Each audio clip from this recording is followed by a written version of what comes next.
Hey, welcome back to Morning Joe. We continue with Senator Claire McCaskill and Katty Kay. Katty has a question. Katty.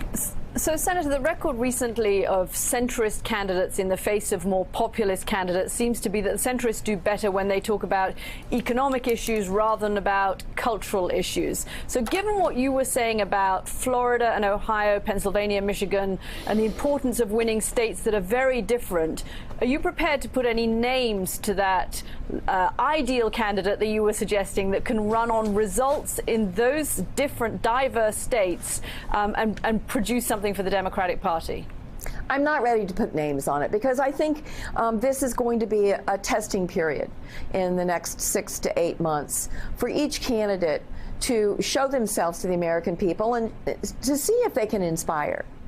Don't discount how important that piece of it is. People want someone who's real, who's not poll-driven, who's not trying to drive to a certain answer on a certain question that, spiked in a certain demographic. They're wanting someone who is going to say to them, we will bring down the price of prescription drugs because I will gather enough votes because you're mad enough about it. We owe you results. That's the kind of stuff that people are sitting around their kitchen tables talking about. And the reason they're so mad at everybody in Washington is because we're really not changing much that matters to them. No wonder they're mad. And I think the candidate that can capture what Donald Trump did is he tapped a vein of anger and frustration. And our candidate needs to recognize that anger and frustration and inspire people that we can actually accomplish something for them, not just go to the lowest common denominator like Trump did. The problem is Mexicans or the problem is Muslims, but rather the problem is that the pharmaceutical industry has a vice grip on Washington, and I'll break it up. Senator, I've got a question and a very quick follow-up. The question is, that was a really good speech you just gave. I've read that you don't intend to run again, for the Senate. Why is that? You still seem to have a lot of energy and enthusiasm and ideas for this. Do you think maybe you might change your mind? No, I'm done. I'm sick of I am so sick of asking for money. And besides that, my mouth has always gotten me in trouble. I figure now I can take it to new heights. Okay. The follow-up is Mahomes. You think MVP? You think he's got it locked up?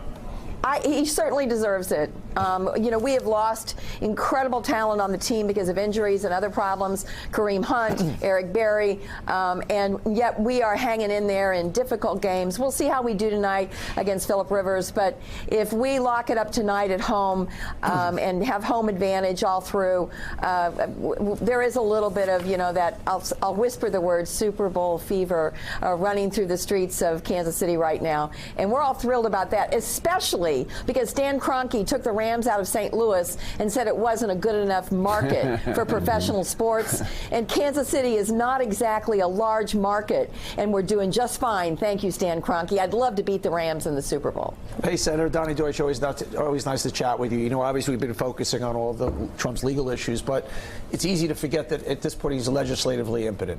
He's just not going to be able to do anything anymore. So what point do voters, what is the tipping point for voters for that base when they catch on? What would you think would be the signature issue, moment, disappointment when they start to realize that and go, well, even if I kind of liked his barking, right now he can't do anything for me? Well, a lot of that depends on how effective the House is at holding him accountable with oversight without turning into his foil. There's going to have to be some discipline that is used in the House. If they are going after Trump and importantly his family on every front, that will rub people the wrong way. If they are surgical and strategic in the way they conduct oversight, where more facts come forward that would be concerning to them about the competence of this White House, I think that is where I hope their focus is. So a lot of this depends on how we handle the divided government over the next year, and frankly what the economy does. With interest rates going up, I don't think he's got this trade war thing figured out. I think he went in without an exit plan. If the market keeps keeps being as volatile as it is, if inflation picks up, if we don't have real wage growth, then I think he gets beat on the economy. Senator Jonathan Lemire, as a Patriots fan, I'm not looking forward to playing a road playoff game at Arrowhead, I will say. You know, as you reflect back at your time here in the Senate, how has it changed? And what do you say to Americans who look at Washington who feel like it's more broken than ever? Well, I will say, I mean, I'm going to talk about this a little in my speech today. One of the things that has really changed is the Senate cannot be called the greatest deliberative body in the world anymore. We don't deliberate much. We write big bills behind closed doors. We don't even have a real amendment process anymore. When my first year in the Senate, we voted on over 300 amendments on the floor.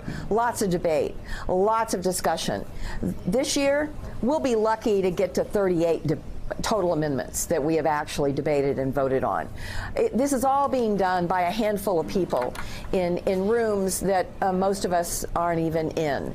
So that's what's changed. We got to get back to a more open process, even if you have to take tough votes. Senators need to buck up and take tough votes and quit being afraid of taking a vote that's hard at home.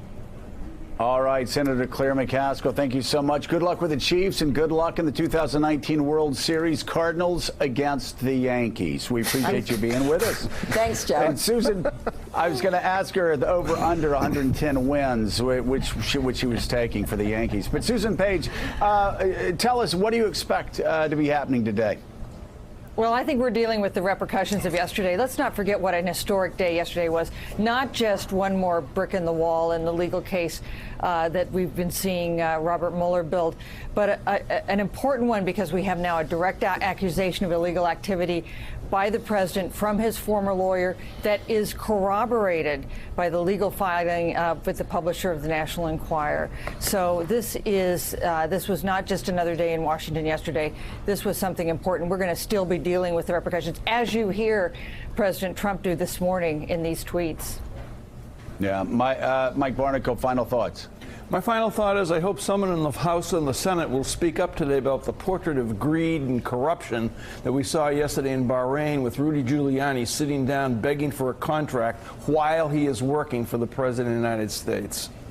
It's unbelievable. All right. Thank you so much, Mike, and everybody else on Morning Joe this morning. We greatly appreciate it.